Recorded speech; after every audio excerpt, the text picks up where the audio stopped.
Bab 1341 Magister Kehancuran. 1. Hantu pedang muncul di belakang Es saat dia memanggil pedang kehidupannya. Dia langsung merasakan kegembiraan dari pedang itu, seolah-olah dia merasakan cahaya surgawi, dan mulai bersenandung saat aura perlawanan yang tajam muncul ke permukaan. Mereka menjadi semakin peka, dan sekarang mereka bahkan dapat menyalurkan keinginan untuk melahap hukuman surgawi alih-alih hanya menunjukkan niat pedang. Es sangat gembira. Dia tahu jalur pedangnya adalah wilayah tak dikenal yang telah lama menyimpang dari pedang langit. Itulah sebabnya dia tidak pernah mencoba untuk mengembalikannya dan membiarkannya berjalan sebagaimana mestinya. Lebih jauh, dia merasa bahwa teknik kultivasi rahasia pedang pemecah langit jauh lebih cocok untuk dia ikuti di jalur ini. Pada saat ini, petir sebesar pilar turun, dan cengkeraman es pada gagang pedang mengencang, dan dia mencoba menyalurkan kekuatannya ke kedua pedang itu. Ini adalah pertama kalinya dia mencoba memasukkan kekuatan ke dalam senjata, dan dia tidak tahu apa yang akan terjadi. Namun sekarang setelah dia tahu dia bisa mendapatkan kembali kekuatan dengan hukuman surgawi, dia sama sekali tidak khawatir akan kelelahan. Pada saat ini, energi tebal seperti merkuri mulai mengalir dari tangannya. Itu adalah kekuatan kegelapan, yang sama sekali berbeda dari bentuk ki yang tembus cahaya. Itu sangat berat dan penuh dengan kekuatan bela diri yang tak ada habisnya. Namun, sesuatu yang mengejutkan terjadi saat pedangnya bersentuhan dengan kekuatannya.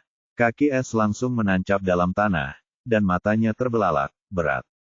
Pedang Black Blade selalu ringan dan terasa pas di genggamannya. Es tidak pernah menyadari hal ini sebelumnya karena pedang ini selalu terasa seperti anggota tubuhnya sendiri. Tetapi seiring kekuatannya meningkat, pedang ini terus menyesuaikan diri dengan kekuatannya dan berat yang tepat untuk wilayah kekuasaannya. Namun, kali ini, saat dia menggunakan kekuatan, pedang-pedang ini menjadi sangat berat. Berat pedang panjang mungkin sekitar 1 ton, sedangkan pedang pendek setengah ton. Namun Es merasa itu sangat cocok untuk tubuhnya saat ini karena suatu alasan. Betapa banyak lagi kemampuan yang dimiliki kedua pedang ini, dan tampaknya sangat cocok untuk digunakan dengan kekuatan juga. Aku tidak pernah tahu aku akan membutuhkan senjata seberat itu untuk menggunakan kekuatan, apalagi seperti senjata berat. Meskipun Es tercengang, dia tidak punya waktu untuk merayakan atau merenungkan misteri ini. Dia hanya ingin mengayunkan pedangnya untuk menguji seberapa besar efek yang ditimbulkannya dengan kekuatan, dan kebetulan dia mendapatkan target yang sempurna. Pedang pemecah surga, pedang hati fana. Es mengayunkan pedang beratnya secara berurutan, dan simbol-simbol di punggungnya menyala seperti matahari hitam. Fisik hitam universal Ascension berdenting, nadinya bersinar dengan kegelapan berbintang, dan dia langsung merasakan hampir semua kekuatannya mengering. Namun, matanya terpaku pada tanda kekuatan X, hitam pekat yang melesat menuju pilar petir saat ukurannya membesar sambil memotong ruang di jalurnya. Saat pedang itu berbenturan dengan guntur surgawi, pedang itu langsung memotongnya dan terus bergerak maju tanpa perlawanan atau tanda-tanda melambat atau kehilangan kekuatannya.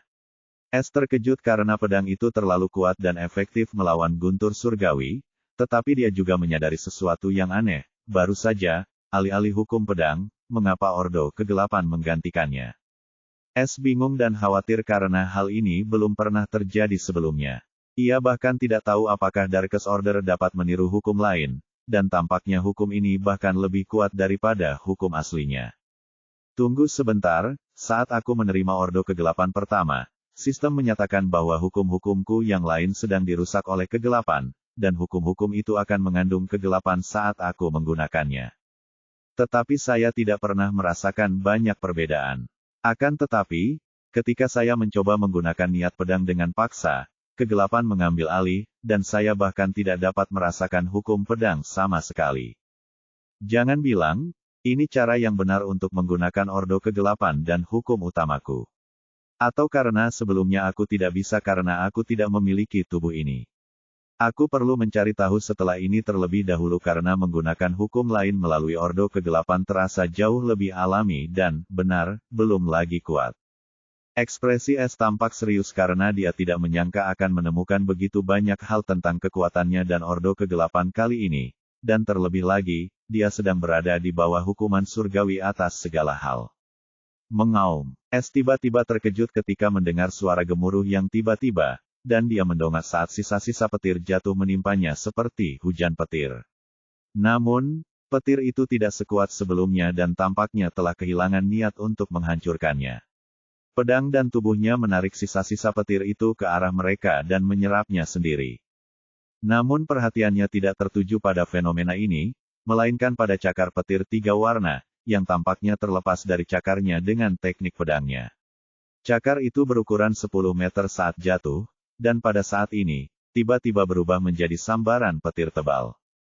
Dari mana datangnya cakar dan raungan itu? Mata Es terbelalak saat ia melihat melewati cakar sosok itu dan melihat sebuah cakar raksasa merobek langit.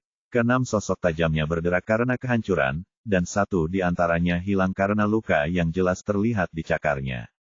Jantung Es berdebar kencang saat melihat cakar itu, yang sebelumnya tidak dapat ia sadari karena pilar petir, tetapi sekarang setelah cakar itu hilang, ia melihatnya, dan ia merasakan kekuatan kehancuran yang mengerikan yang belum pernah ia rasakan sebelumnya. Lebih jauh lagi, tanpa sadar dia telah melukai pemilik cakar ini, yang tak lain adalah manifestasi akhir surga. Selain itu, tidak seperti manifestasi akhir surga lainnya, benda ini berbeda dan besar. Cakar petir lainnya merobek awan petir, dan segera, tubuh agung muncul dengan rentang sayap lebih dari 10 mil, dan awan petir berubah menjadi mantel bayangannya. Tingginya lebih dari 5.000 meter, dengan tubuh seekor elang dan tubuh bagian atas manusia. Wajahnya ditutupi helm petir sementara tangannya seperti bilah pedang bermata dua yang panjang, dan cincin cahaya aurora yang halus berada di belakangnya, berdenyut dengan kebencian yang peka seolah-olah surga itu sendiri telah menyatu menjadi malaikat jatuh yang penuh dendam. Melihat manifestasi penghentian surga jenis baru, Es akhirnya merasa takut karena dia bisa merasakan tatapan tanpa emosi yang dipenuhi dengan niat membunuh yang merusak terkunci padanya. Pada saat ini, suara sistem terdengar dengan sedikit seringai. Sama dengan. Peringatan, hukuman surgawi telah berhasil memanggil avatar manifestasi kehancuran akhir surga primordial, Magister Kehancuran. Bab 1342 Magister Kehancuran. 2. Es terkejut dengan perintah tiba-tiba dari sistem dan menelan ludah, Magister of Destruction. Dan benda itu hanya avatar. Lalu bagaimana dengan Magister of Destruction yang asli? Dia merasakan hawa dingin tiba-tiba mengalir di tulang punggungnya saat dia melihat Magister Kehancuran yang agung, melayang di sudut yang gelap, menutupi segalanya dalam bayangannya yang menjulang tinggi.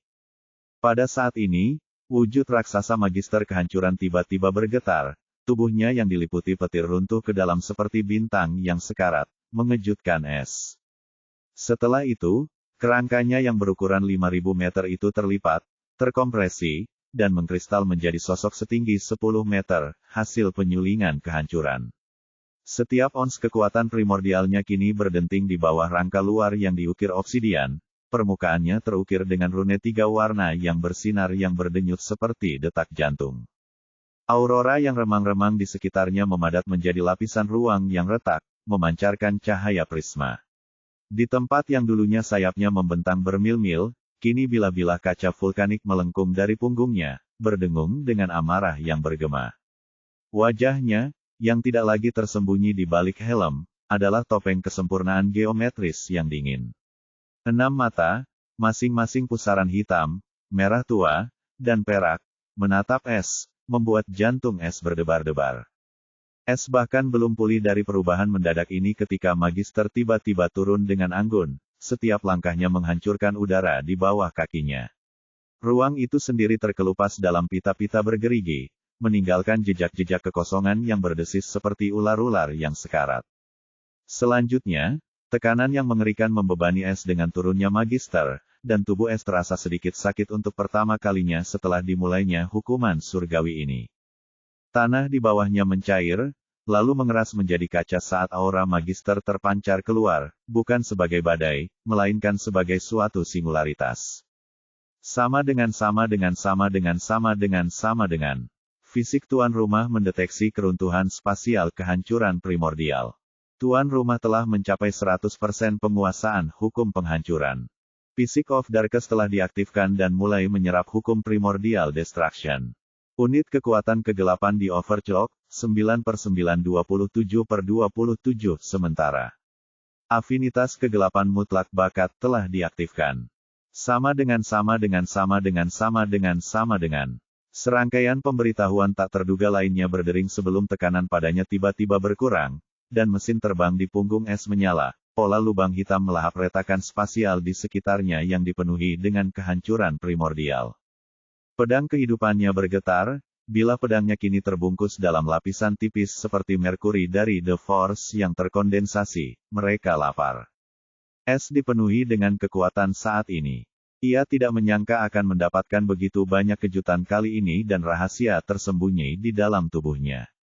Meskipun demikian, apapun masalahnya, mata es berbinar penuh percaya diri saat ia menatap Magister of Destruction, dan rasa takutnya pun sirna. Meskipun dia mengakui jika bukan karena sepatu bot yang tiba-tiba ini, dia mungkin akan mati hanya karena tekanan Magister, apalagi melawannya. Namun sekarang, dia bisa merasakan kehebatannya meningkat secara signifikan karena hukum primordial Magister. Magister tampaknya merasakan perubahan pada es, dan matanya yang seperti jurang menyala dengan kehancuran yang mengerikan, dan suara logam bergema, penjambret. Es tercengang karena ini adalah pertama kalinya dia melihat manifestasi akhir surga berbicara, dan terlebih lagi, dia mengucapkan kata-kata itu dalam bahasa yang hampir mirip dengan bahasa dewa kuno. Meskipun bahasa ini tidak sama, namun terasa sangat dekat dengan bahasa dewa kuno. Akan tetapi, es tidak sempat merenungkannya karena Magister tiba-tiba menghilang, meninggalkan ruang retak, dan pada saat berikutnya, dia merasakan sensasi tajam yang menjalar ke bagian belakang lehernya. Es bereaksi secara naluriah, menggerakkan pedang pendeknya dengan kecepatan yang mengerikan dengan penuh kekuatan dan setelah itu, klang, sa. Suara logam yang beradu bergema di sekitarnya sebelum suara sambaran cahaya terdengar, dan semburan gelombang kejut yang penuh dengan kehancuran, kilat, dan kegelapan mulai mengamuk, menghancurkan semua yang ada di jalurnya, bahkan keruntuhan ruang. Seluruh sisa-sisa kuno itu hancur, meninggalkan tanah tandus dan hangus yang dipenuhi air mata angkasa. Di tengah kehancuran ini, es dan Magister berdiri sambil saling beradu pedang. Mata es sedingin es saat darah menetes dari hidungnya, dan tatapan Magister sendiri menekan jiwanya, namun es tidak menyerah. Meskipun serangan ini mengguncang seluruh tubuhnya, luka-lukanya sembuh dengan kecepatan yang mengerikan. Meskipun Magister cukup kuat untuk mengalahkan Ascension Lord, bagi es, kekuatan Magister juga meningkatkan kekuatannya. Itu semua karena Universal Black Ascension fisik. Namun, Magister tidak tampak terkejut dengan es yang menangkis serangannya, dan tanpa membuang waktu, ia menusukkan lengannya yang seperti pisau ke jantung es. Selain itu, benang-benang cahaya 3 warna, lebih tipis dari sutra, tiba-tiba melesat keluar dari tubuh Magister dan melesat ke arah es. Es tahu keadaan akan memburuk, dan tanpa ragu, dia melancarkan pedang hati fana dengan pedang panjangnya dan mengarahkan pedang pendeknya langsung ke leher Magister. Di saat berikutnya, pedang Ki yang terisi penuh kekuatan, melesat menembus pedang es, mengiris semua ancaman tersebut, dan Magister pun terpental saat mencoba menyingkirkan pedang Mortal Heart milik es, melepaskan petir hukuman surgawi yang mengerikan. Tidak heran teknik ini disebut pedang pemecah surga, secerca kegembiraan melintas di mata es saat dia menyadari betapa efektifnya pedang pemecah surga melawan surga. Lagi pula, pedang penghancur surga mengandung keinginan menantang milik es, dan semakin kuat keinginan itu, semakin kuat pula pedang penghancur surga, terutama jika dia menambahkan niat pedang milik Ordo Kegelapan yang digunakan dengan kekuatan. Kali ini, dia tidak menunggu Magister pulih dan menyerang lagi, dan memanfaatkan kesempatan ini, dia langsung melancarkan The Eclipse of Heaven Blade. Dia meraung, kegelapan yang mengerikan dilepaskan dari pedangnya, memotong semua yang ada di jalurnya, dan langsung menuju Magister yang hendak menghilangkan pedang hati fana. Serangan berikutnya langsung mendarat padanya, menciptakan kekosongan energi yang kacau. Mata es terpaku pada kekosongan kacau di hadapannya, tempat pedang gerhana surga telah mengiris seluruh tatanan kehidupan dengan Magister sebagai pusatnya.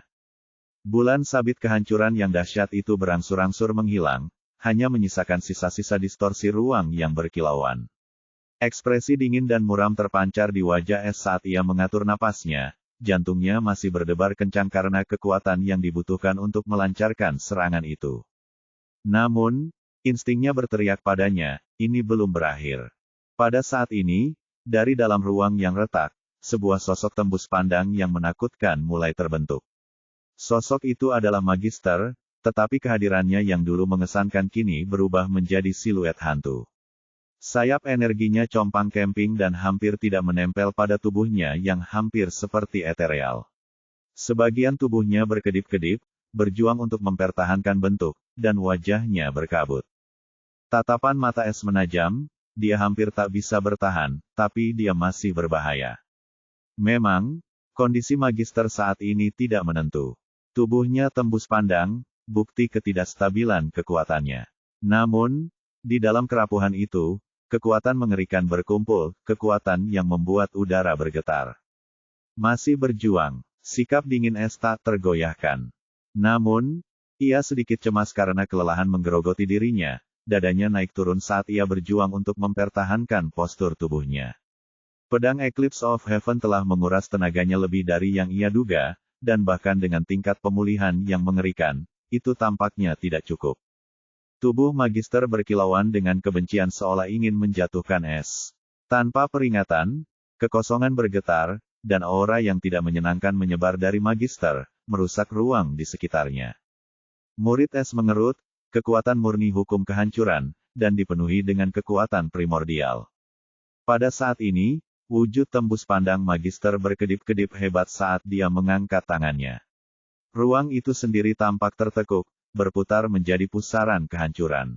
Gelombang kekuatan penghancur yang sangat besar menyerbu es, melahap semua yang ada di jalurnya. Tanah di bawahnya hancur, hanya menyisakan jurang. Seolah-olah keberadaan itu sendiri sedang dihapus. Es menggertakkan giginya, tubuhnya menjerit protes. Namun, dia mengepalkan tinjunya, merasakan cadangan tenaganya terkuras habis. Tidak ada waktu untuk ragu. Jika gelombang itu menghantamnya, dia mungkin benar-benar akan musnah. Tidak ada pilihan. Dengan mengerahkan sisa tenaganya, mata es menyala penuh perlawanan. Ia memanfaatkan ki primordialnya, merasakan kekuatan primordial mengalir deras melalui dirinya.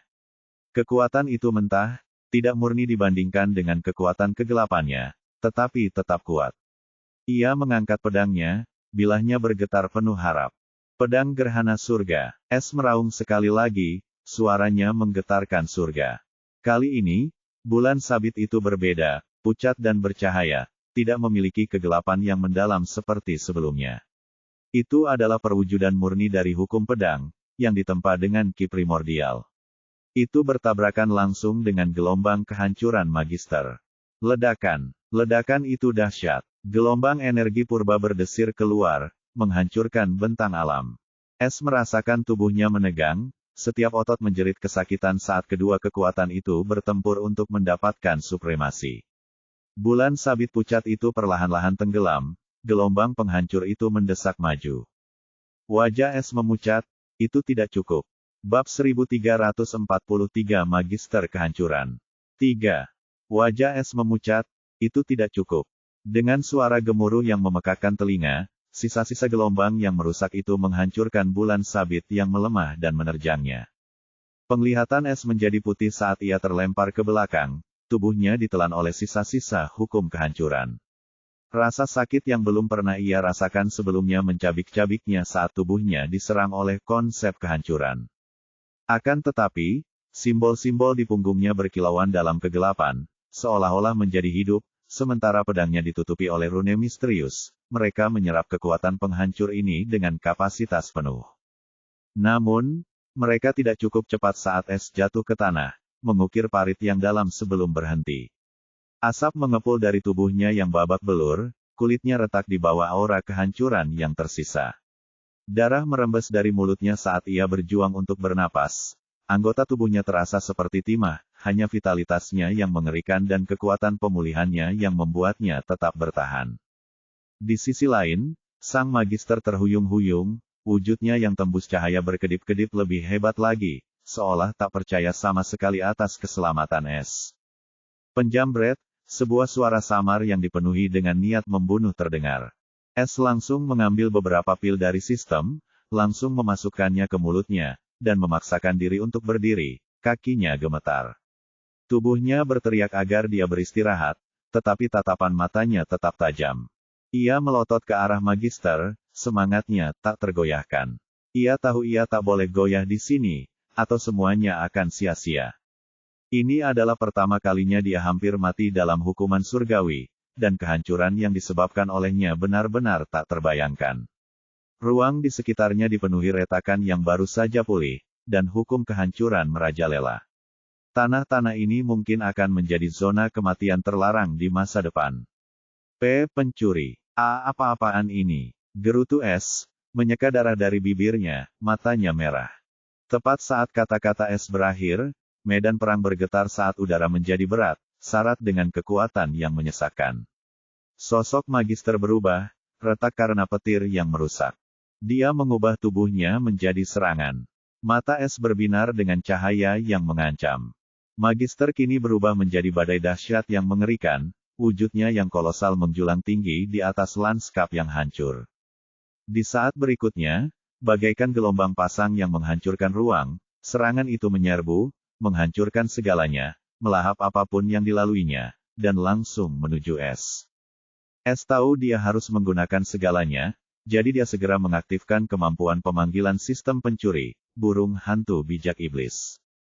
Sayap halus seperti hantu, sayap burung hantu bijak iblis membentang di belakang tubuhnya dan kemudian muncul tanduk hukum iblis hitam pekat seperti antelop, menyelubungi wajah Es dalam awan kegelapan.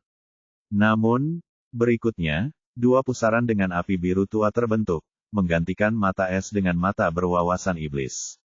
Es tampak seperti Raja Iblis dari neraka saat seluruh bentuk manusianya berubah. Melihat serangan yang datang, api biru tua itu berkedip-kedip dingin dan berkobar hebat bagaikan matahari. Api itu dipenuhi dengan kebijaksanaan mendalam, seakan-akan dapat melihat menembus apapun. Suara Es terdengar saat ini, menakutkan dan agung, benar-benar berbeda dari suara biasanya, aturan kegelapan, kehancuran. Ini adalah pertama kalinya Es menggunakan Rule of Darkest Order setelah menjadi Low State Cultivator dan membentuk dunia batinnya.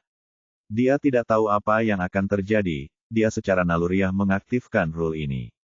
Dunia tiba-tiba menjadi sunyi oleh kata-kata itu. Kegelapan di sekitarnya menyatu, memadat menjadi satu bola kegelapan mutlak, berdenyut dengan irama yang mengerikan.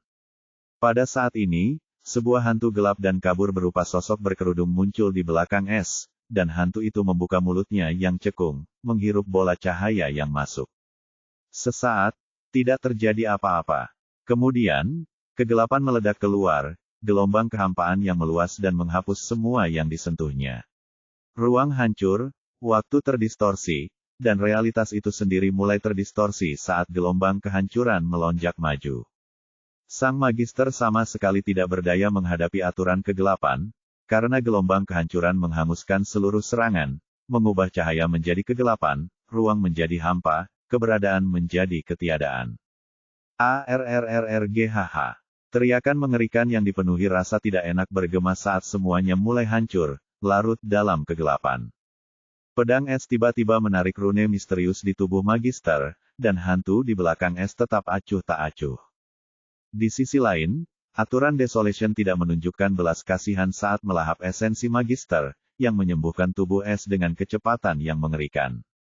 Ketika semuanya telah hilang, hanya keheningan dan kekosongan yang tersisa, kegelapan akhirnya surut, kembali ke sosok Es. Hantu di belakangnya memudar. Di tengah reruntuhan medan perang, tidak ada yang tersisa dari Magister, bahkan debu. Tiba-tiba, Es mengembuskan napas, tubuhnya gemetar karena kelelahan. Aturan kehancuran adalah kekuatan yang mendekati level dewa, kekuatan yang menghapus keberadaan itu sendiri. Ini adalah pertama kalinya Es menggunakannya hingga sejauh ini. Jika dia tidak didorong ke kondisi seperti itu, dia mungkin tidak akan pernah mengetahuinya. Dia menatap tangannya, sekilas rasa gelisah melintas di matanya yang seperti neraka. Namun, tidak ada penyesalan. Sang Magister akhirnya pergi. Angin menderu melalui lanskap yang rusak, mengingatkan akan pertempuran yang baru saja berakhir. Namun Es tahu itu belum berakhir karena ia merasakan perubahan yang terjadi di dunia batinnya. Pada saat ini, suara sistem berdering. Sama dengan sama dengan sama dengan sama dengan sama dengan. Selamat tuan rumah. Anda tinggal selangkah lagi untuk menjadi Master Ascension, Nascent Primordial World. Untuk maju sebagai Master Kenaikan, dunia purba yang baru lahir, pilih hukum bantu ketigamu untuk dipadukan dengan pembentukan benih duniamu guna melahirkan dunia yang baru lahir. Harap diperhatikan, hukum bantu yang dipilih harus melengkapi hukum utama Anda. Keharmonisan antara hukum-hukum ini akan menentukan kekuatan dan fondasi dunia batin Anda di masa mendatang. Anda hanya dapat memilih hukum bantu dari hukum-hukum yang telah Anda pahami hingga 100%. Semakin kuat hukum bantu yang Anda pahami, semakin besar manfaat bagi dunia batin Anda dibandingkan dengan pesaingnya. Tanda hubung tanda hubung tanda hubung. Silakan pilih hukum tambahan dalam waktu 60 detik dari sistem. Anda akan secara acak memilih hukum tambahan dari daftar hukum tambahan yang telah Anda pahami. Tanda hubung tanda hubung tanda hubung. Daftar hukum bantu lengkap, 14. Keputusasaan, 97% kompatibilitas. Bayangan, 97% kompatibilitas. Pesona, 97% kompatibilitas. Dosa, 97% kompatibilitas. Evil Occult, kompatibilitas 97%, disarankan. Gelap, kompatibilitas 97%. Desolation, kompatibilitas 97%, disarankan. Pedang, 75% kompatibilitas. Lightning, kompatibilitas 58%. Angin, 38% kompatibilitas. Heavenly Thunder, kompatibilitas 99%, disarankan. Orbit, 41% kompatibilitas. Api, 31% kompatibilitas. CC, 13% kompatibilitas. Suara, 3% kompatibilitas. Destruction Primordial 99% kompatibilitas 100%, sangat direkomendasikan. Bab 1344 Dunia yang baru lahir. S melirik antarmuka sistem sebelum mengabaikannya, dia menekan kiroh yang meningkat dalam tubuhnya, dan tanpa ragu, sayap gelapnya yang halus bergerak, dan dia terbang menuju langit, meninggalkan garis gelap. Saat ini, S tahu bahwa ia harus pergi sejauh mungkin dari tempat ini. Meskipun ia tahu mungkin tidak akan ada seorang pun yang masih hidup setelah pertempuran dahsyat dan hukuman surgawi itu, ia yakin bahwa karena alasan inilah, ia harus melarikan diri. Karena tempat ini masih dekat dengan istana mahkota Raja Rune dan sekte Raja Bulan Berdarah, lebih jauh lagi, dia 90% yakin bahwa kelompok Jake mungkin dapat lolos dari hukuman surgawi, dan ada kemungkinan mereka akan membawa seseorang yang jauh lebih kuat ke sini. Saat hukuman surgawi masih aktif, S tidak khawatir orang lain akan ikut campur kecuali mereka ingin mati dengan menyedihkan. Namun sekarang setelah semuanya berakhir, banyak orang akan datang ke sini untuk menyelidiki, dan ini mungkin akan menyebabkan keributan besar begitu mereka melihat pemandangan yang merusak itu. Itulah sebabnya prioritas utama S adalah pergi saat pemanggilan simbol pencurinya masih aktif, dan dia menemukan tempat untuk menyelesaikan terobosannya. Dengan kecepatan sayap burung hantu bijak iblis, ia menempuh jarak ratusan mil dalam waktu lebih dari 30 detik, dan dengan tanduk hukum iblis yang sembunyi-sembunyi, ia tidak perlu khawatir akan ketahuan. Terakhir, tidak ada yang bisa bersembunyi dari mata iblis yang berwawasan. Dalam waktu 50 detik, S melintasi seluruh wilayah tengah lembah bergerigi pendendam, dan dalam perjalanannya, dia hampir setengah dari wilayah tengah dipenuhi sisa hukuman surgawi. Jangkauan hukuman surgawi semakin meluas, sehingga semakin sulit bagiku untuk menyembunyikannya. Jika ini terus berlanjut, suatu hari nanti, hukuman itu mungkin akan meliputi seluruh dunia. S merenung dengan ekspresi serius sambil terus berjalan menuju pintu keluar lembah. Hanya tersisa sedikit lebih dari 1 menit sebelum sayap dan tanduknya habis. Waktunya akan lama berakhir jika bukan karena durasi yang lebih lama setelah terobosan mendadaknya. Sama dengan. Peringatan, hanya tersisa 4 detik sebelum hukum bantu dipilih secara acak. Sama dengan. Peringatan, hanya tersisa 4 detik sebelum hukum bantu dipilih secara acak. Sama dengan. S melihat pemberitahuan sistem sebelum menjawab dengan bibir mengerucut, pilih kehancuran. Dia tahu dia tidak bisa menahannya lebih lama lagi, atau jika ada hukum tambahan acak yang dipilih, dia akan menyesalinya selamanya. Saat dia memilih hukum tambahan, ki roh yang tertekan langsung terbebas, dan sirkulasi ki-nya juga terganggu. S segera turun ke tengah pepohonan, mengaktifkan rumah pencuri tanpa ragu, dan masuk sambil menyamarkan pintu masuknya. Dia sekarang sudah sangat dekat dengan pintu keluar lembah tetapi tidak dapat menghentikan terobosan ini lebih lama lagi. Lebih jauh, dia tidak berani menyelesaikan terobosannya di tempat terbuka, takut ketahuan. Menyelesaikannya di rumah pencuri adalah pilihan terbaik. Begitu S memasuki aula rumah pencuri, ia segera duduk bersila, ia bahkan tidak punya waktu untuk pergi ke kamarnya sendiri. Namun selama ia berada di dalam perlindungan rumah pencuri, hal itu tidak menjadi masalah lagi. Momen terobosan sudah dekat. Saat ia bermeditasi dalam keheningan sempurna, gelombang ki tiba-tiba meledak di dalam dirinya, mengguncang inti dirinya. Pada saat ini, hantu hitam pekat yang kabur dengan cahaya menyala di sekitar dadanya muncul di belakang S, tidak seperti sebelumnya, sekarang lebih detail dan mengesankan. Jantung kultivasinya bersinar terang di sekitar dada hantu itu dan berdenyut kuat saat beresonansi dengan hukum. Aura es naik seperti gelombang pasang, dan pola-pola misterius terbentuk di jantung kultivasinya. Pada saat ini, percikan menyala di dalam, dan udara di sekitarnya berderak dengan ki purba. Hantu gelap di belakang es tiba-tiba berputar dan berubah menjadi bola padat, itu adalah benih dunianya. Dunia batinnya dipenuhi dengan ki roh primordial yang padat, seperti awan yang menyala, dan mengembang. Benih dunia itu tiba-tiba bergetar seolah-olah akan meledak, mencapai batasnya. 3 alam pertama, Ascension Soldier, Ascension Warrior, dan Ascension Grand General of Law State, masing-masing adalah tentang penyempurnaan, integrasi, dan pembentukan benih dunia. Ketika seorang kultivator menyelesaikan 3 langkah ini, mereka akan menghadapi kesengsaraan hukum surgawi tahap awal, dan itulah sebabnya ketiga alam ini juga dikenal sebagai tahap awal keadaan hukum. Akan tetapi, dari alam keempat hingga alam keenam, seorang kultivasi negara hukum memasuki tahap menengah negara hukum. Tahap pertama dari tahap-tahap peralihan dari negara hukum adalah Nascent Spirit Soul Body World, yang disebut Ascension Master. Dalam tahap ini, kultivator menyelesaikan pembentukan World Seed, dan kemudian dunia berubah menjadi Nascent World. Seorang master kenaikan mampu terbang di surga kenaikan fana, dan hukum utama mereka dapat mengganggu hukum dunia dalam skala yang sangat kecil. Pada saat ini, benih dunia es juga berubah menjadi dunia baru dan dunia purba. Saat dunianya mulai terbentuk, dunianya yang kosong juga berubah, saat daratan mulai muncul karena hukum penciptaan, dan kemudian langit dipenuhi dengan cahaya astral karena hukum astral. Kemudian, daratan dan langit mulai berubah menjadi kacau dan dipenuhi dengan kehancuran. Pemandangan ini dalam harmoni yang aneh.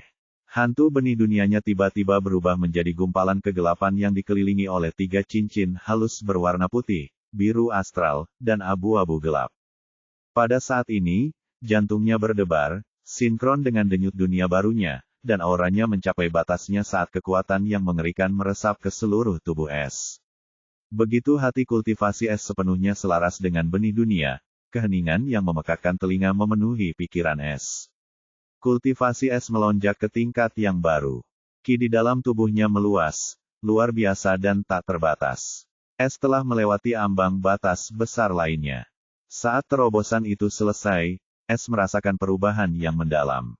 Tiba-tiba, indera pencuri hukumnya bergerak dan mulai tumbuh lebih kuat saat berkembang lagi.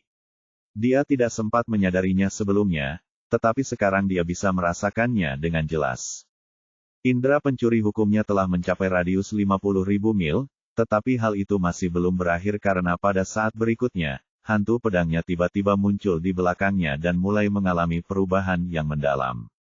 Bab 1345 Ketenaran dan Akibatnya.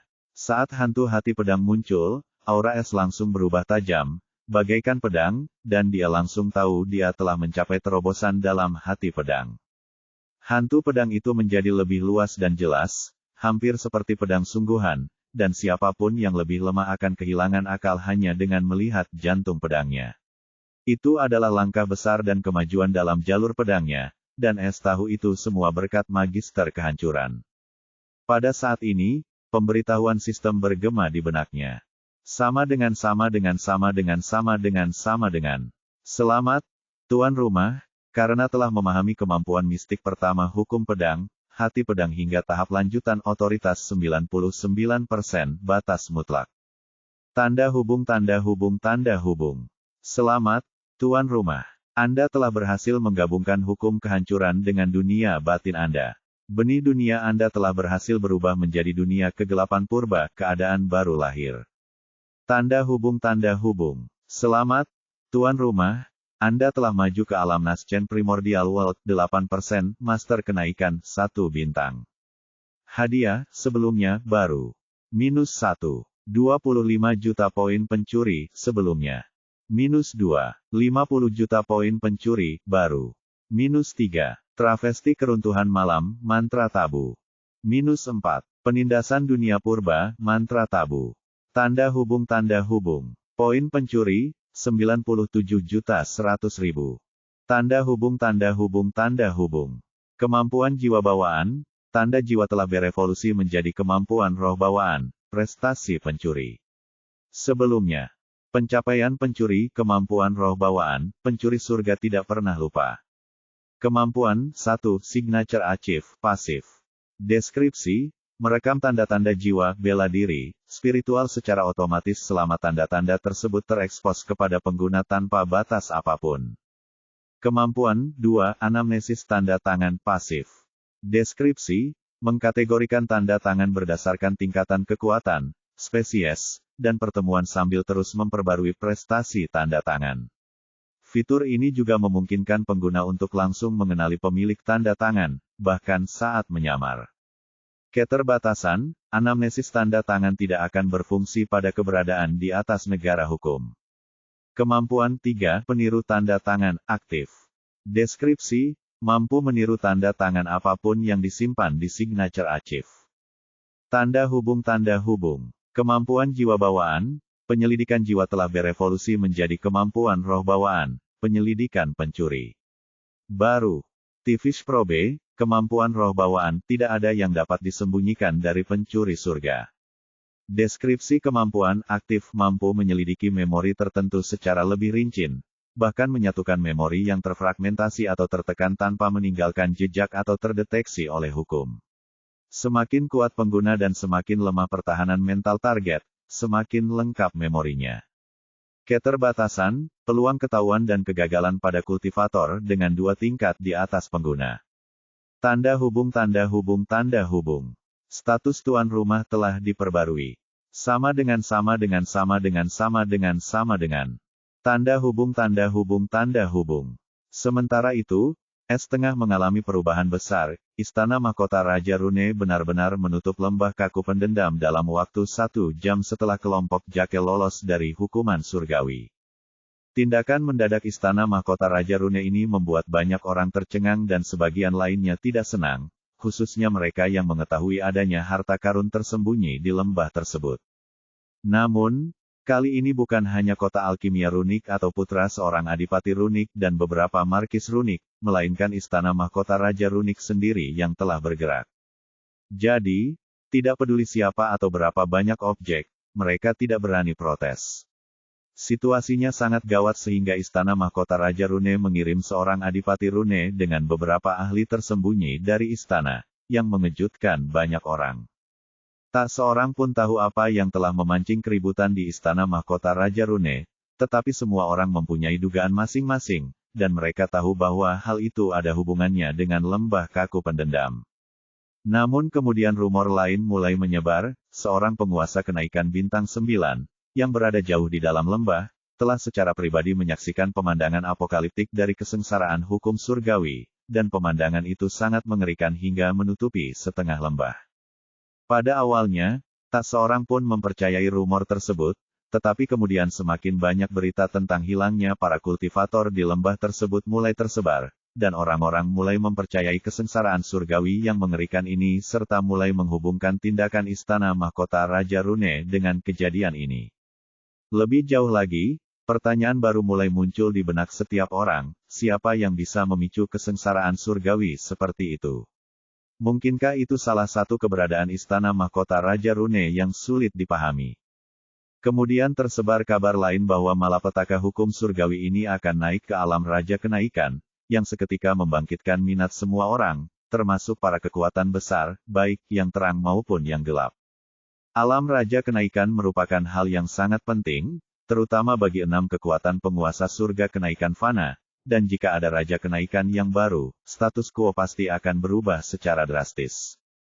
Mata dan telinga semua orang tertuju pada lembah kaku pendendam dan bagaimana istana mahkota Raja Rune akan menyelidikinya. Semua orang ingin tahu siapa ahli misterius ini dan apakah dia berhasil atau gagal mengatasi kesengsaraannya. Tanda hubung tanda hubung tanda hubung. Di sisi lain, Leia, setelah melarikan diri bersama kelompok Jake, segera minta diri dan berteleportasi ke King's Quill di kota formasi runik, yang juga merupakan kota sekte terkuat di antara ketiga kota sekte di Istana Raja Runik. Dia langsung menuju ke area murid King's Quill dan berhenti di depan ruang murid sebelum mengetukkan jarinya di pintu dengan irama yang aneh dan menunggu. Setelah itu, pintu terbuka, dan Leia masuk tanpa ragu-ragu. Saat berikutnya, pintu tertutup, dan penghalang lain menutupi seluruh ruangan. Leia tidak terganggu oleh hal ini dan segera menuju ke bengkel. Saat memasukinya, dia melihat seorang pria biasa, tampaknya berusia 30-an, memegang kuas rahasia dan menggambar simbol di pelat rahasia. Lelaki itu tak mengalihkan pandangannya dari lempengan rahasia itu seolah-olah dia sangat tenggelam dalam pekerjaannya, namun bukan itu masalahnya karena dia jelas tahu tentang kehadiran Leia. Dia berbicara tanpa ekspresi, aku mendengar tentang lembah kaku pendendam dari Raveneye. Rencananya berantakan. Dia tidak lain adalah Raven, yang sedang menyamar. Leia mengerutkan bibirnya, jelas frustrasi, tetapi tidak membalas karena kata-kata Raven tidak salah. Namun yang membuatnya kesal adalah ini terjadi di bawah pengawasannya, dan ini adalah tugasnya sejak awal, yang berarti dia gagal untuk pertama kalinya. Kami tidak dapat memprediksi variabel seperti itu akan muncul tiba-tiba. Tidak ada yang dapat saya lakukan. Namun, saya akan bertanggung jawab penuh. Leia berkata dengan nada dingin. Kuas di tangan Raven berhenti sejenak sebelum ia melanjutkan, berkata, aku tidak menyalahkanmu. Siapa orangnya? Leia menggelengkan kepalanya, entahlah, dia menyembunyikan penampilannya. Tapi dia sepertinya tahu tentang jalan rahasia yang tidak dijelaskan di peta. Dia langsung muncul dari titik buta di formasi, dan semuanya berakhir. Namun dari apa yang dapat kulihat, dia tidak ingin menyakiti Jake, karena dia telah memberi kita peringatan sebelum dia memicu kesengsaraan surgawi, dan aku dapat memastikan bahwa itu adalah kesengsaraan alam raja.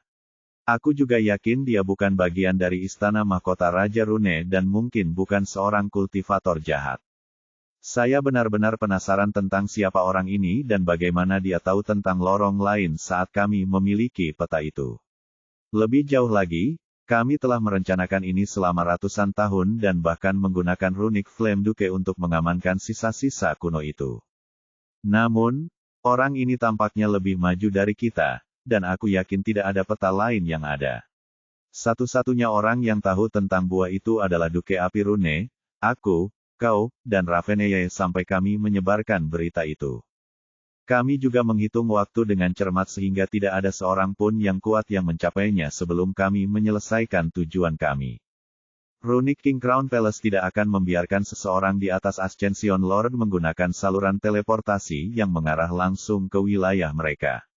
Sekarang, kecuali formasi terkuat dari Mortal Ascension Heaven tidak berfungsi, yang kita berdua tahu tidak mungkin, aku tidak dapat memikirkan alasan lain selain pengkhianatan. Raven menatap Ravencraun dengan dingin. Mata Ravencraun menyipit saat dia berkata, siapa yang kau curigai? Aku tidak akan mencurigai siapapun dari kita, satu-satunya kemungkinan adalah Runic Flame Duke telah mempercayai seseorang yang seharusnya tidak dipercayainya, dan sekarang rencana kita hancur total. Akan sulit untuk melanjutkan lebih jauh tanpa buah itu, dan itu seharusnya menjadi milik kita. Sedikit niat membunuh muncul di mata Raven dengan amarah. Apa yang ingin kau lakukan? Ravenscrawn tahu kepribadian Raven yang obsesif dan picik, jadi dia tahu Raven akan membalas. Raven tersenyum dingin saat dia memerintah, aku ingin kau membunuh Jake dan membuatnya tampak seperti dalang, kultus Raja Iblis Darah Nether berada di balik semuanya. Ini adalah satu-satunya cara untuk mengembalikan semuanya ke jalur yang benar. Aku akan meminta Raveneye untuk mengembalikan jejak spiritual leluhur bulan berdarah. Kau seharusnya tahu apa yang harus dilakukan dari sana, kan? Ravenscrawn terdiam sejenak sebelum mengangguk tanda setuju. Anggap saja sudah selesai. Bab 1346 dipanggil. Kemana dia pergi, dan kenapa dia mengabaikan panggilanku? Dia bahkan membawa Leah bersamanya. Suara Zarya yang marah menggema di toko alkimia karena suasananya mencekam. Dia baru saja kembali 3 hari lalu dari misinya, dan suasana hatinya sedang sangat buruk. Selain itu, saat dia kembali, Es tidak ada di toko, begitu pula Leah. Meskipun dia tahu Es seharusnya menjaga Leah di rumah pencuri dan tidak akan meninggalkannya sendirian, dia tidak dapat menahan rasa khawatir ketika Es tidak kembali dan tidak menjawab teleponnya. Meskipun begitu, dia tahu dia masih hidup karena jika sesuatu terjadi padanya, dia pun tidak akan hidup. Beberapa saat kemudian, dia mulai mengumpat lagi karena tiba-tiba teringat sesuatu yang tidak mengenakan, dasar bajingan. Bagaimana dia bisa menghilang di bawah pengawasanku? Pada saat ini, Zarya tiba-tiba terkejut ketika sebuah antarmuka yang familiar muncul di depannya, dan matanya berbinar, sudah waktunya. Dia mengira Es yang menelepon, tetapi matanya tiba-tiba melebar saat membaca nama yang tidak terduga itu. Sama dengan. Kunjungan rumah masuk. Penelepon, Freya pencuri jahat. Terima, abaikan tolak. Sama dengan. Seorang anggota senior Thief House meneleponku. Zarya dapat membaca nama dan jabatan anggota rumah tersebut. Ia bahkan memiliki pilihan untuk menelepon mereka. Lebih jauh lagi, Es telah memberinya informasi umum tentang mereka tanpa mengungkapkan rahasia mereka karena Zarya tidak ingin orang lain membocorkan rahasianya kepada orang lain tanpa izinnya. Meskipun demikian, Zarya sangat penasaran dengan anggota senior Thief lainnya dan diam-diam ingin bertemu dengan mereka. Namun, menelepon mereka tidak pernah berhasil baginya karena dia tidak bisa bersikap ramah kepada orang lain atau terlihat seperti orang yang menarik perhatian. Dia tahu pada waktunya, Es akan memperkenalkannya kepada anggota keluarga lainnya. Namun dia tidak menduga akan ada orang lain yang berinisiatif menghubunginya, dan orang yang menelepon itu ternyata adalah salah satu orang yang paling dia waspadai karena gelar jahat yang dimilikinya. Menurut Es, genre pencuri diberikan oleh Dewi, berdasarkan bakat bawaan, garis keturunan, dan, yang terpenting, mentalitas anggota. Jadi, Zarya telah membentuk prasangka berdasarkan itu. Dia berpikir bahwa seseorang dengan genre pencuri jahat, tidak akan memiliki mentalitas sangat baik, dan pencuri pembunuh juga sama. Meskipun demikian, Zarya tahu bahwa dia tidak perlu khawatir akan ditikam dari belakang oleh siapapun di Thief House karena aturannya yang mutlak. Sama seperti dia tidak dapat menyakiti Es atau anggota lainnya, aturan yang sama berlaku untuk orang lain kecuali Es. Freya Witch, katanya dia ahli strategi, ahli siasat, dan penyihir. Yang lebih penting, dia tahu cara memanipulasi orang lain demi keuntungannya sendiri, tetapi dia tampaknya tidak waspada terhadapnya. Sebaliknya, dia memujinya. Zarya ragu sejenak, apa yang kutakutkan? Meskipun dia yang paling jahat dari semuanya, bukankah dia tetap saja jatuh ke dalam rencana bajingan itu? Mari kita lihat apa yang sedang kau rencanakan. Dengan tatapan percaya diri di matanya, dia menerima panggilan itu tetapi tidak berbicara terlebih dahulu, sementara pihak lainnya juga terdiam, dan keheningan aneh yang menyesakkan meliputi kedua belah pihak. Setelah beberapa saat, suara Freya yang memikat akhirnya terdengar. Pencuri beruntung, Zarya Faye Ember, selamat datang di keluarga kecil kami. Entah mengapa Zarya tiba-tiba merasa lega, dan perasaan aneh muncul di hatinya sebelum dia menjawab, sudah cukup terlambat untuk menyambut, tetapi tetap saja, terima kasih. Kaulah orang pertama yang menyambutku. Maafkan keterlambatanku dan tidak menghubungimu sebelumnya, tetapi sejujurnya, aku baru saja menemukan namamu di bagian anggota ketika aku membuka antarmuka untuk memanggil pemimpin kami yang sibuk. Yang lain mungkin sama atau sibuk melakukan hal-hal mereka sepertiku. Freya menjawab dengan santai dengan nada santai, seolah berbicara dengan seorang teman lama. Yah, dia tidak terdengar seperti maniak sinting seperti yang kubayangkan. Zarya merenung sebelum berbicara karena dia merasa lebih percaya diri. Jangan khawatir, aku bisa membayangkan orang itu mengerjai kalian sampai babak belur. Hehe, seperti dugaanku. Freya terkekeh geli sambil bertanya dengan nada ambigu, katakan padaku, seberapa banyak kau menyiksanya sebelum dia menipumu ke rumah pencuri. Mata Zarya sedikit terbelalak saat mendengar pertanyaan tak terduga ini, bagaimana kau bisa tahu? Tanyanya tanpa pikir panjang sebelum matanya terbelalak saat sebuah kesadaran menyadarkannya. Mungkinkah, kau juga sama? Benar, jawab Freya tanpa ragu, dengan sedikit nuansa nostalgia. Cek, Zarya mendecakkan lidahnya dengan jengkel, pantas saja dia menolak untuk menceritakan lebih detail tentang kalian. Dia mungkin menipu semua orang, kan? Zarya langsung merasa dekat dengan Freya karena keduanya telah melalui pengalaman yang sama, dan pendapatnya tentang Freya dan anggota keluarga lainnya pun berubah. Ia merasa mereka semua adalah korban dari rencana jahat pemimpin jahat itu. Yah, tidak semua orang. 2 anggota bergabung atas kemauan mereka sendiri meskipun pemimpin melarang, dan karena kamu baru, aku akan memberimu nasihat yang bersahabat, jangan menentang mereka, terutama Abisalwan. Freya memperingatkan dengan halus. Mata Zarya menyipit karena dia merasa ada yang janggal. Kenapa begitu? Apakah dia lebih menyukai mereka daripada yang lain? Freya menjawab dengan singkat, ya seperti itu, dan karena dia belum memberitahumu, maka bukan tugasku untuk memberitahumu juga. Tapi kamu akan segera mengetahuinya, dan ini lebih menarik, hehe. Zarya mengerutkan bibirnya karena tiba-tiba merasa Freya sedang berbuat jahat. Tetapi karena Freya tidak ingin melanjutkan topik ini lebih jauh, dia juga tidak mendesak.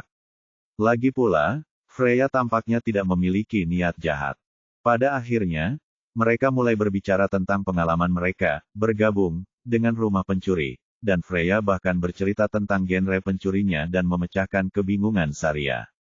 Zarya pun menceritakan kepadanya tentang genre pencurinya, dan Freya tampak cukup terkejut setelah mengetahui tentang pengaruh genre pencuri milik Zarya terhadap seluruh rumah pencuri, sama seperti Zarya setelah dia mengetahui tentang teror pencuri jahat. Tetapi Zarya dapat mengetahui bahwa Freya menghindari topik yang berkaitan dengan anggota lain seperti halnya Es dan berasumsi bahwa, seperti Freya, mereka akan memberitahunya sendiri jika mereka mau. Lagi pula, kepercayaan dibangun atas dasar saling pengertian, dan setelah berbincang dengan Freya, Zarya paham bahwa karena aturan ketat rumah pencuri, para penghuni rumah tidak saling waspada, itu sama sekali tidak ada artinya. Saat mereka tengah berbincang, tiba-tiba di hadapan Zarya, sebuah antarmuka kecil lain muncul entah dari mana, mengejutkannya. Sama dengan. Pencuri beruntung, Anda telah dipanggil ke rapat DPR oleh Ketua DPR. Terima tunda 3 hari. Catatan, Anda hanya dapat menunda rapat DPR 3 kali berturut-turut sebelum Anda dipanggil secara paksa untuk keempat kalinya. Sama dengan. Zarya tercengang dengan tampilan ini karena dia juga mengetahui tentang pertemuan rumah ketika suara Freya yang agak terkejut terdengar, sepertinya aku telah dipanggil. Tunggu, kamu juga? Zarya bertanya. Oh. Freya terdengar terkejut, jadi, kau juga dipanggil. Kupikir kau bersamanya. Ya, tapi dia pergi entah kemana tanpa memberitahuku, jawab Zarya dengan enggan. Sepertinya kita bisa bertemu juga. Sampai jumpa di sana. Freya terkekeh sebelum mengakhiri panggilannya. Zarya mengerutkan bibirnya saat dia melihat pemberitahuan itu sebelum dia berkata, terima. Bab 1347 Misi tak terduga dimulai. Es mengkonsolidasikan terobosannya dan menyerap pengetahuan baru tentang kemampuan mencuri yang baru dikembangkannya dan hadiah sistem. Namun yang terpenting, S telah memperoleh pemahaman baru tentang Darkest Order dengan Darkest Force dan mungkin cara yang benar untuk menggunakan hukum utamanya. Terakhir, setelah pertarungan hidup dan mati dengan Magister Kehancuran, hati pedangnya telah mencapai tahap otoritas tingkat lanjut, yang merupakan puncak hati pedang. Pemahaman 100% tidak mungkin diperoleh kecuali dia memiliki ordo pedang seperti ordo kegelapan. Bukan hanya itu saja, setelah mencapai tahap ini dalam kemampuan mistiknya, S merasakan hukum utama melahap dan mengembangkannya, sama seperti yang ia rasakan saat ia menggunakan hati pedangnya dengan kuat. Namun kejutan terbesar yang membuat S sangat gembira adalah saat ia merasakan kekosongan di hati pedangnya dan langsung tahu apa itu. Tanpa menunda, ia mengeluarkan sesuatu dari dunia batinnya. Pedang biru tua panjang dengan gagang dan tepi berwarna hitam muncul di tangannya, langsung melepaskan aura tajam yang mengerikan. Sama dengan pedang lautan kejam milik S. Avos. Kelas ASCENSION 1, Harta Karun Primordial. Kemampuan yang dapat dideteksi, 5-1. Deskripsi inten Avos, roh pedang, Avos, dapat meniru 50% dari inten pedang masternya, S dengan sendirinya. Kemampuan ini terhubung langsung dengan hukum dan pemahaman pedang Master Avos. -2. Pembela pencuri. Deskripsi, Avos dapat mempelajari dan meniru setiap keterampilan pedang, teknik, dan mantra yang digunakan oleh tuannya selama digunakan bersama Avos. -3. Pembelah laut kuno. Deskripsi, kemampuan pedang eksklusif Avos, -4. Penjumlahan pedang laut. Deskripsi, kemampuan hukum yang mampu memanggil lautan pedang, domain tempat apapun dapat dipotong. -5. Lautan luas. Keterangan, Avos dapat dengan bebas meningkatkan ukuran badan pedangnya asalkan diberikan cukup ki primordial. Tanda hubung. Pemilik saat ini, S. White Bond, satu-satunya master seumur hidup. Sama dengan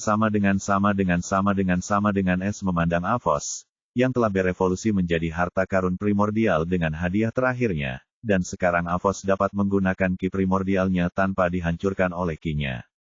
Namun, Avos masih dalam tahap Ascension Grade 1, lebih lemah dari dua pedangnya, jadi apakah dia mendapat kesempatan untuk menggunakannya? Di sisi lain, dia tidak berani menggunakannya di depan Magister of Destruction karena dia takut pedangnya akan rusak, terutama karena itu belum menjadi pedang kehidupannya. Baiklah, Avos, sobat, tampaknya sekarang kau bisa menjadi pedang hidupku setelah hati pedangku berevolusi ke tahap lanjutan. Kuharap aku tidak membuatmu menunggu terlalu lama. S terkekeh saat menyatakan niatnya. Meskipun Avos belum membantunya dalam pertempuran apapun, namun ia tetap memberikan pengetahuan penting tentang kehidupan, pedang, dan surga kenaikan fana saat ia masih bodoh dan sangat setia. Terlebih lagi, roh pedang Avos telah membangkitkan kebijaksanaannya, sama seperti Moira. S sekarang memiliki gambaran tentang betapa sulitnya bagi roh harta karun untuk membangkitkan kebijaksanaan mereka karena kedua pedangnya mengalami proses yang sama, dan dia tidak tahu berapa lama waktu yang dibutuhkan untuk menjadi seperti Avos atau Moira. Tolong jangan katakan hal seperti ini, Master. Tanpamu, aku tidak akan menjadi seperti sekarang ini. Aku bahkan tidak layak menjadi pedang kehidupanmu. Suara emosional Avos terdengar, sekarang terdengar seperti orang tua yang bijak. S menggelengkan kepalanya dan berkata dengan tegas, jika kau tidak memenuhi syarat, aku tidak yakin apakah aku bisa menemukan pedang lain sepertimu. Lagi pula, aku mempercayakan nyawaku padamu, dan itu adalah sesuatu yang bisa dibanggakan. Jadi, terimalah posisimu yang sah. Terima kasih. Suara Avos dipenuhi rasa terima kasih dan keyakinan saat dia berkata dengan sungguh-sungguh, mulai sekarang, aku akan melindungimu bahkan jika itu berarti mengorbankan diriku sendiri. S mengangguk tanda mengerti, dan saat berikutnya, dia memulai ritual pedang kehidupan sambil memanifestasikan hantu pedang hatinya. Hantu Swothard kini tampak sangat jelas, hampir seperti pedang sungguhan, dan saat Swothard terwujud, niat pedang S menyebar seperti badai. Lebih jauh lagi, masih ada niat kehancuran dan guntur surgawi yang tersisa, yang tampaknya menyatu dengan hati pedangnya. Jika ada makhluk di bawah tingkat hukum menengah yang berani melihat hantu jantung pedangnya, pedang mereka akan hancur, dan bahkan jiwa para kultivator tingkat hukum menengah akan terluka. Setelah menyesuaikan diri dengan perasaan ini, S menunjukkan niatnya, dan saat berikutnya, Avos langsung mengikuti niatnya, berubah menjadi garis biru tua, dan menembus hantu jantung pedang di belakangnya. Saat berikutnya, hantu jantung pedang itu berkilauan dengan kegelapan, dan kekuatan hisab tak terlihat dilepaskan dan mulai menyerap ki primordialnya seperti lubang tanpa dasar. Persis seperti yang diingat S, saat hantu jantung pedangnya menyerap ki primordial, warnanya mulai berubah menjadi transparan, berubah menjadi tak berwarna. Terlebih lagi, pada saat ini, S langsung merasakan hukum utamanya bergerak, dan hukum pedang yang ia rasakan sebelumnya mulai berubah. Mata S membelalak, sama seperti sebelumnya. Aku kehilangan koneksi dengan hukum pedang dunia, dan sekarang hukum itu menyatu dengan hukum utamaku, yang mengikuti ordo kegelapan. Seperti dugaanku, cara yang benar untuk menggunakan hukum dan tatanan kegelapan adalah dengan memadukan hukum-hukumku ke dalam tatanan kegelapan dengan sempurna. Hukum-hukum itu akan menjadi jauh lebih kuat setelah menyatu sepenuhnya dengan tatanan kegelapanku. Mata S berbinar saat mengamati ritual pedang kehidupan dan perubahan hukum pedangnya. S lupa tentang berlalunya waktu saat ia tenggelam dalam perasaan ini hingga bayangan Sword Heart berubah sepenuhnya tak berwarna dan menghilang. Namun, sesaat kemudian, sebuah tanda berbentuk seperti tanda pedang muncul di glabella S. Dunia yang baru lahirnya tiba-tiba bergetar pada saat ini, dan niat pedang memenuhi dunianya seolah menjadi hidup. Mata S terbuka lebar, dan ilusi pedang tiba-tiba melintas melewati pedangnya sebelum auranya meroket. Sama dengan. Selamat, Tuan Rumah, hukum utama Anda, kegelapan telah mencapai 42% penyelesaian Master Kenaikan Bintang 2. Sama dengan. S tersenyum tipis setelah mendengar pemberitahuan sistem dan merasakan kehadiran Avos di hatinya dengan pedang lainnya. Namun sebelum dia bisa menyelidiki lebih lanjut, perintah sistem lain berbunyi. Sama dengan. Pemberitahuan rumah pencuri. Abyssal Architective FAA. White telah berhasil merancang misi rumah di Vast Eternal Abyss, Abyss of Wandering Souls. Silakan mengadakan rapat DPR antara semua anggota DPR untuk keterangan lebih lanjut. Catatan 1. Sampai semua anggota DPR berkumpul, misi tidak akan dipicu. Catatan 2. Sampai misi dipicu, periode cooldown rapat rumah telah dibatalkan. Catatan 3. Jika rapat rumah tidak berakhir dalam waktu 30 hari, pencuri arsitek Abyssal akan turun peringkat rumah dan menerima hukuman rumah yang sesuai. Sama dengan. S terkejut saat melihat tampilan tersebut, dan setelah menyadari apa yang terjadi, ekspresinya menjadi serius. Sekarang, aku mengerti apa yang tersirat dari peran pencuri arsitek Abyssal. Saat berikutnya, tanpa ragu-ragu, dia dengan dingin mengeluarkan perintah, sistem, panggil semua anggota DPR untuk rapat DPR. Bab 1348 Rapat DPR. 1. Orang pertama yang menjawab panggilan rapat rumah adalah Zarya, dan saat dia muncul di aula rumah pencuri, dia langsung mendapati S sedang duduk di ramuan pemimpinnya. Yang mengejutkannya, ada seekor burung hitam dengan bercak rambut biru tua di sekeliling kepalanya seperti mahkota yang bertengger di bahu S dan hamster lucu lainnya dengan bulu emas berkilau dan tanda rahasia hitam bertengger di bahunya yang lain. Saat Zarya melihat kedua binatang ajaib itu, dia merasakan garis keturunannya sendiri tergerak, terutama saat dia melihat burung yang mirip burung gagak itu, sedikit rasa takut muncul di hatinya. S yang tengah asyik mengobrol dengan Cirrus dan cucu yang baru saja terbangun sesaat setelah terobosannya di Ascension Master Realm langsung menyadari kehadiran Zarya. Cirrus juga menyadari kehadiran Zarya dan menatapnya dengan rasa ingin tahu sebelum matanya berbinar karena rasa ingin tahu, kakak perempuan baru. Tanyanya. Cucu juga melihat ke arah Zarya, mengikuti arah tatapan Cirrus. Dia sekarang adalah Jenderal Besar Kenaikan Bintang 1 dengan garis keturunan yang bermutasi. Semua berkat ruang binatang purba S, sementara kultivasi Cirrus masih terhubung dengan S. Cucu langsung menyadari kehebatan Zarya yang menakutkan dengan garis keturunannya, tetapi dia tidak merasa takut, sebaliknya, Sedikit kewaspadaan dan kerinduan muncul di matanya yang manis saat dia menatap Zarya dalam wujud manusianya. Ya, jadilah orang yang sopan. S mengangguk sambil tersenyum, sangat senang dengan sikap Cirus, dan menatap Zarya, yang sedang menatap Cirus, dan memberi isyarat, duduklah. Namun, dia tidak mengikutinya dan bertanya dengan bibir mengerucut, di mana Leah? Kau membawanya tanpa memberitahuku, dan kau bahkan tidak menjawab panggilanku. S menghela napas. Dia baru saja melihat panggilan teleponnya, tetapi ketika dia menelepon, dia sedang sibuk dengan hukuman surgawi, jadi sistem mungkin tidak memberitahunya karena, pada saat itu, gangguan sekecil apapun bisa berakibat fatal.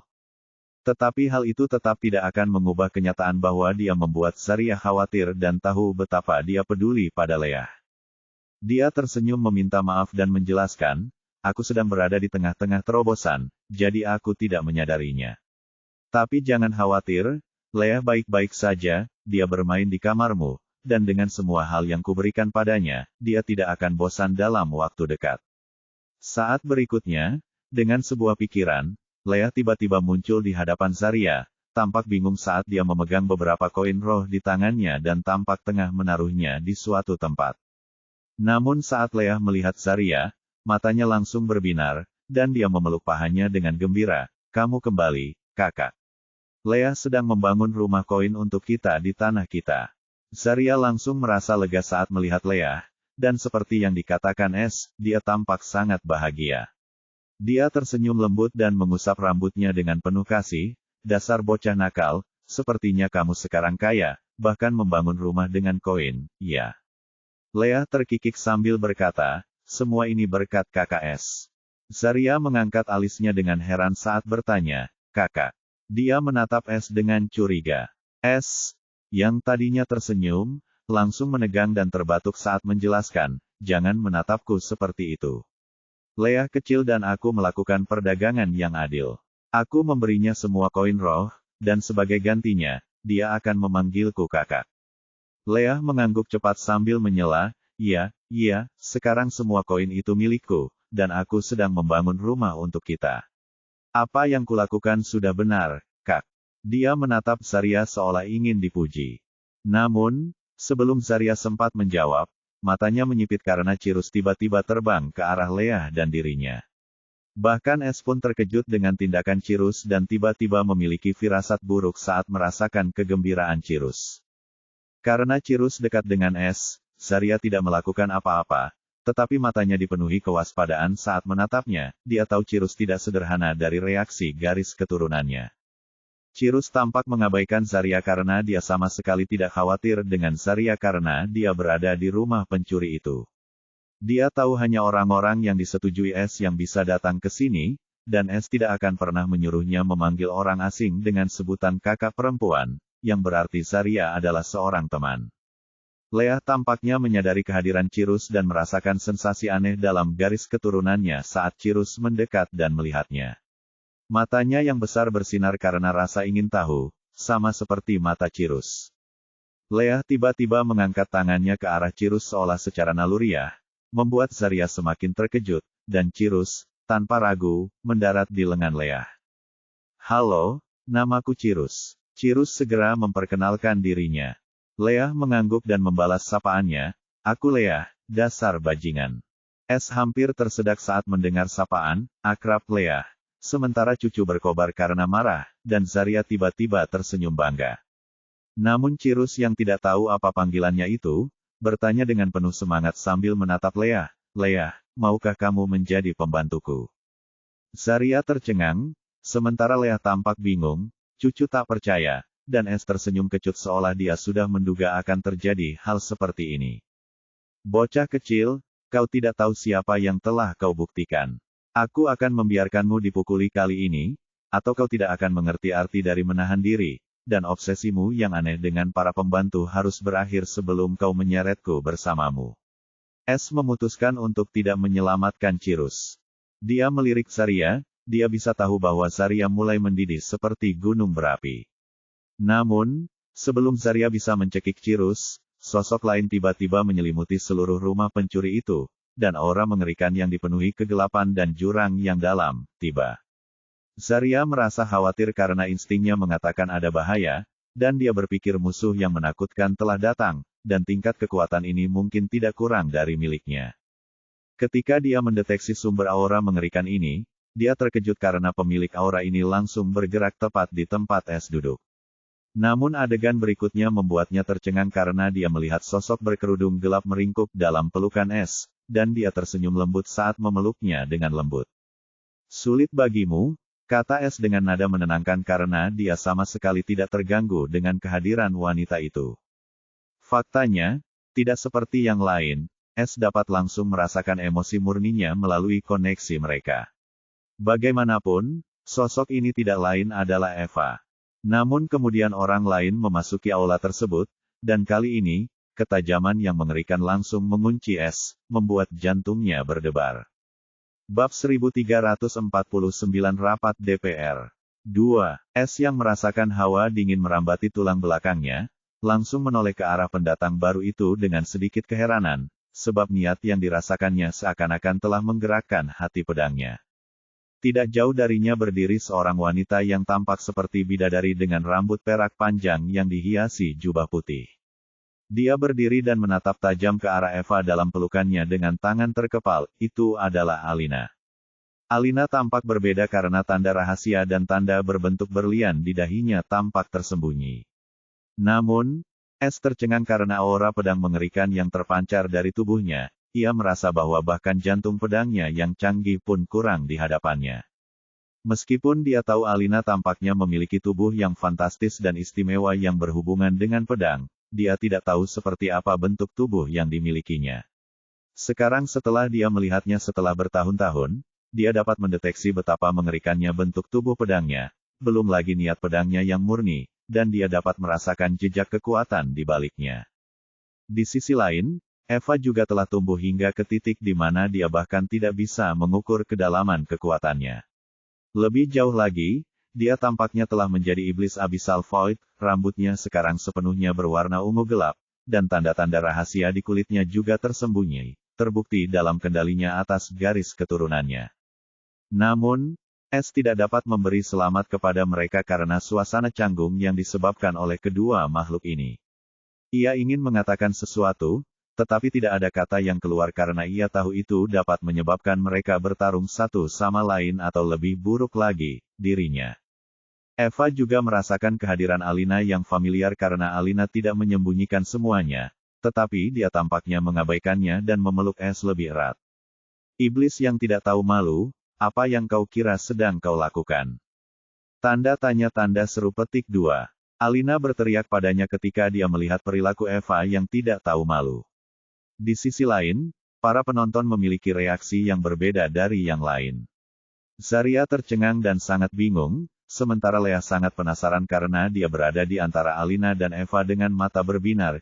Cucu telah melempar entah kemana ketika Eva mengklaim posisinya, sementara Cirus gemetar saat dia mengecilkan leher burungnya, takut diperhatikan oleh Eva dan Alina.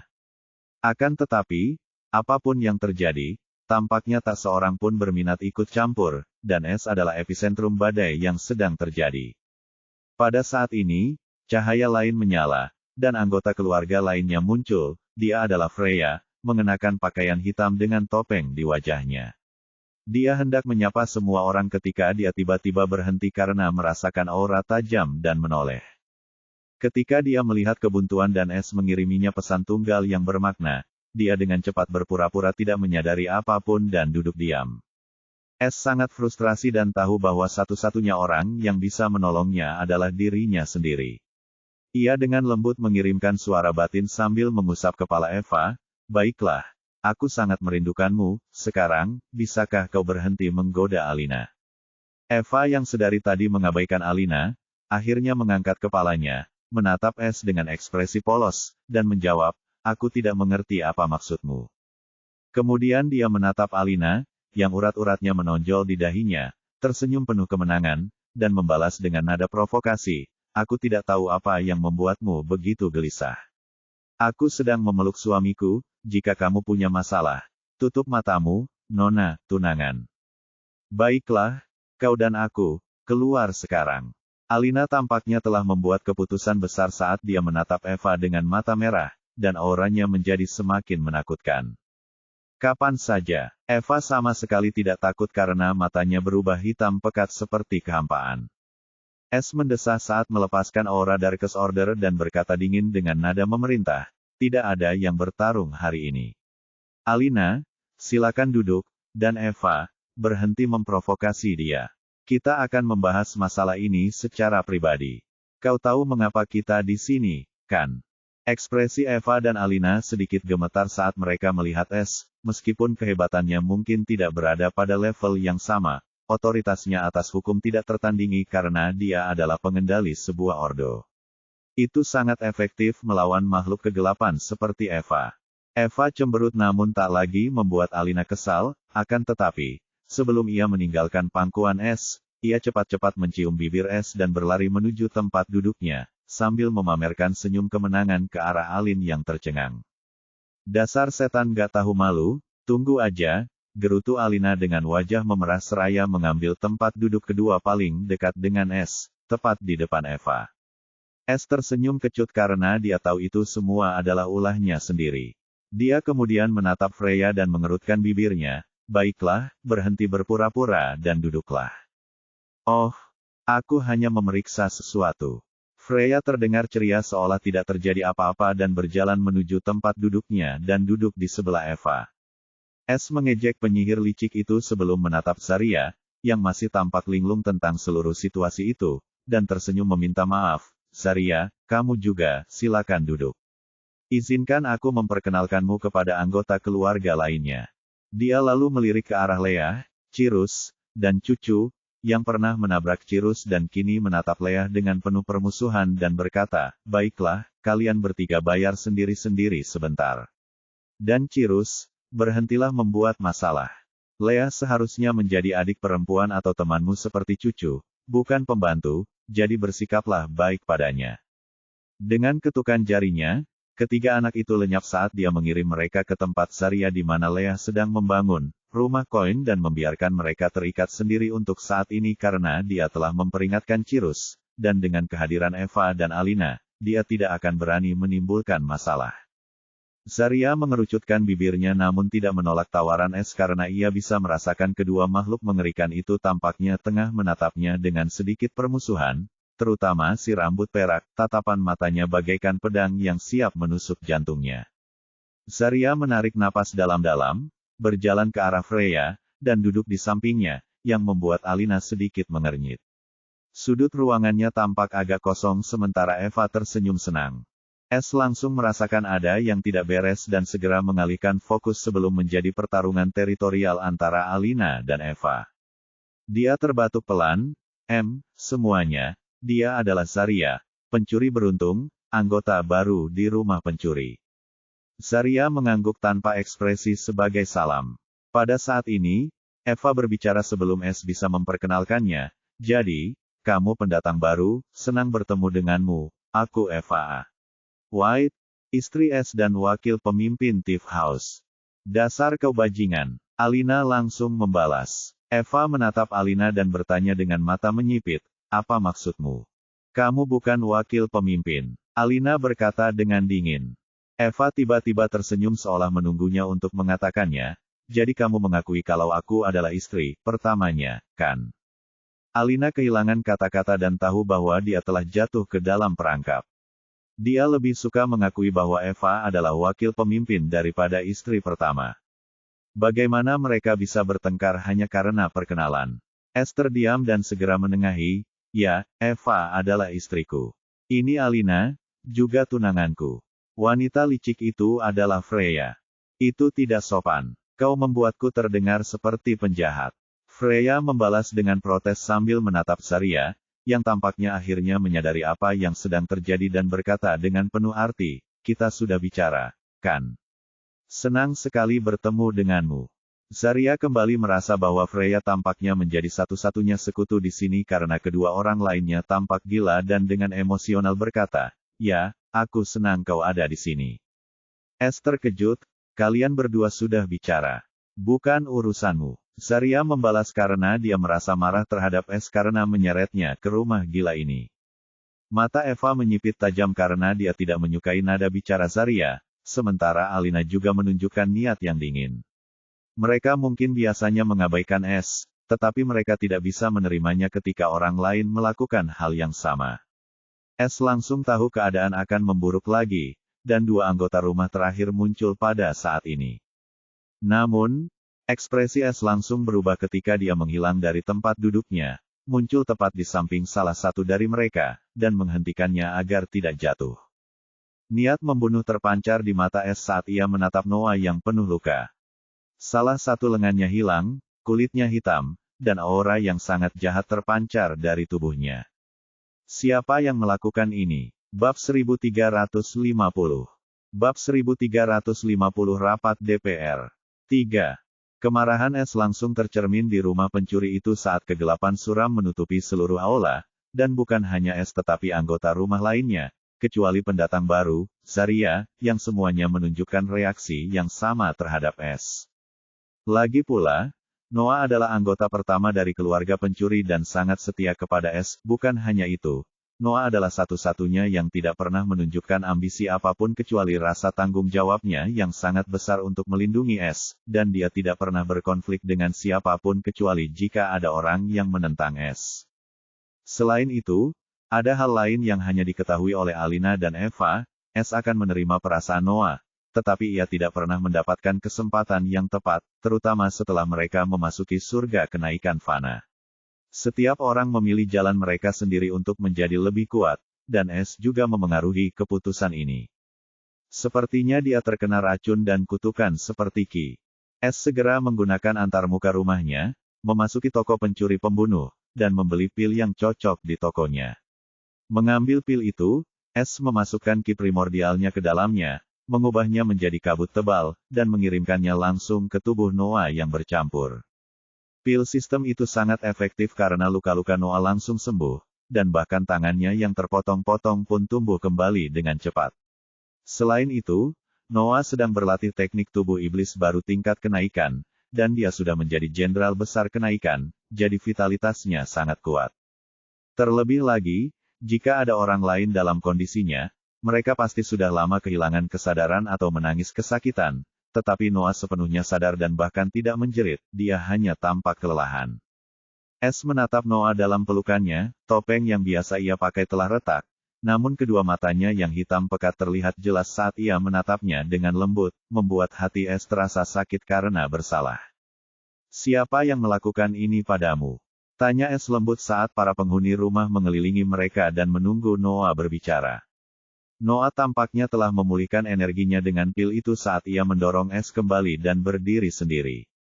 Ia mengangguk ke arah S, terima kasih atas kebaikanmu, pemimpin.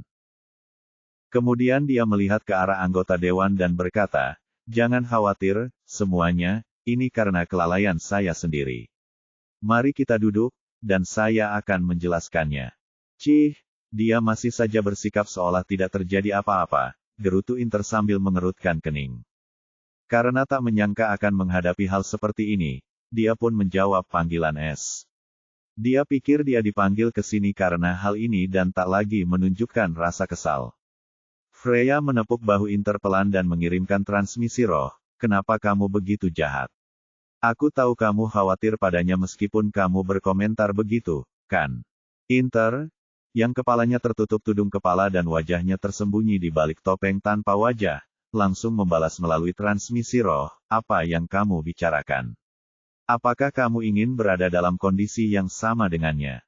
Freya mencibir dengan nada bercanda, wah, ada yang malu nih. Kamu mau yang besar. Freya, kalau kau teruskan, aku akan memutuskan hubungan denganmu. Inter melotot ke arah Freya. Semua orang berkumpul di sekitar meja saat ini, tetapi suasananya sinis. S menatap Noah dan menunggu penjelasannya, sementara Zarya menatap Noah dengan rasa ingin tahu. Meskipun mereka tampak seperti kelompok yang kacau, mereka tampak dapat diandalkan dan peduli dengan diri mereka sendiri.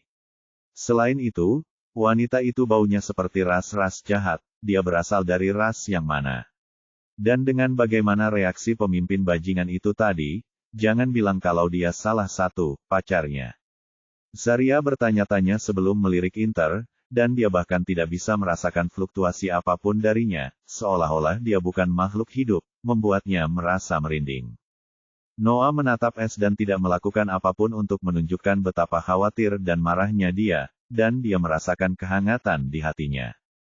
Alasan dibalik luka-lukaku adalah karena aku disergap oleh seorang Grandmaster Ascension bintang 9 dan pemimpin dari persekutuan Vien Assassin, Noah berkata tanpa ekspresi.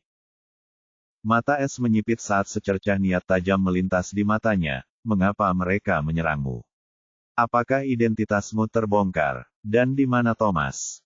Noah menggelengkan kepalanya sambil menjawab, tidak. Sebenarnya mereka menyerangku karena mereka merasa terancam oleh seberapa besar para petinggi di balik persekutuan Vien Assassin memihak padaku, dan karena itu, aku akan dapat bergabung dengan kekuatan utama di balik persekutuan Vien Assassin saat aku menjadi Master Ascension dalam waktu 5 tahun. Hubunganku dengan pemimpin persekutuan pembunuh iblis tidak pernah baik sejak awal, jadi dia memutuskan untuk menyingkirkanku sebelum aku menjadi terlalu kuat untuk mengancamnya dan merebut posisinya. Dan Grandmaster Ascension adalah pendukungnya.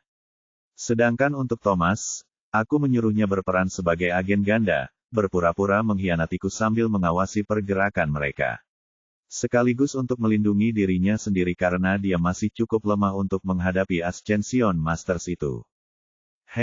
Perebutan kekuasaan yang biasa. Orang-orang bodoh itu tidak akan menduga bahwa saudari Noah tidak tertarik pada perebutan kekuasaan. Namun, tindakanmu menggunakan Thomas sangat bijaksana. Freya mengangguk dengan sedikit ketidakpercayaan, karena dia tidak menyangka Noah akan melakukan hal seperti ini. Es mengerutkan kening, jadi, dia tidak memberitahumu tentang niat mereka untuk menyergapmu. Dia mungkin tidak tahu karena kenapa mereka mengungkapkan bahwa mereka akan membunuh Noah. Alina menduga, dan yang lain setuju dengannya. Namun tanpa diduga, Noah menggelengkan kepalanya dan berkata dengan tenang, tidak, aku merencanakan penyergapanku sendiri meskipun dia protes.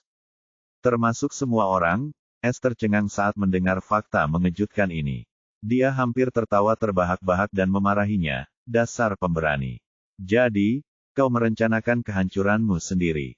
Noah mengangguk dengan tenang di bawah tatapan mata Es yang geram. Kita harus memancing keluar dalang di balik pemimpin itu dan mengungkap kekuatan di balik persekutuan pembunuh iblis. Eva berkata dengan tegas, tapi itu gegabah, dan jika Es tidak memanggilmu, kau akan berakhir dalam situasi terburuk. Kau seharusnya memanggil Es. Noah melirik Eva dan dengan dingin membalas, aku tahu aku ceroboh, tetapi aku tahu kemampuanku sendiri, dan mungkin itulah sebabnya pemimpin mempercayakan tugas ini kepadaku. Selain itu, semuanya berhasil pada akhirnya. Aku berhasil membunuh pemimpin sambil juga melukai Grandmaster Ascension sebelum melarikan diri. Hanya saja aku telah melebih-lebihkan kemampuanku, aku seharusnya tidak menghadapinya dengan ceroboh. Mengenai kenapa aku tidak menghubungi pemimpin, kau seharusnya lebih sadar betapa kita semua harus mengambil keputusan sendiri karena Thief House tidak lagi bermain di ranah Mortal Sky Heaven. Kau juga pergi ke abis sendirian tanpa bantuan apapun, tahu betapa berbahayanya tempat itu. Jika kita tidak bisa melakukan sejauh ini dan harus memanggil pemimpin setiap kali kita menghadapi sedikit masalah, apa gunanya menjadi pembantunya? Bukankah kita harus tetap berada dalam perlindungan rumah pencuri? Noah menatap Freya, Alina, dan Inter, yang menatapnya dengan sedikit keheranan dan bertanya, bukankah kita semua melakukan hal yang sama? Terutama setelah mengetahui siapa musuh kita. Dalam menghadapi musuh seperti itu, bahaya sebesar ini tidak ada apa-apanya.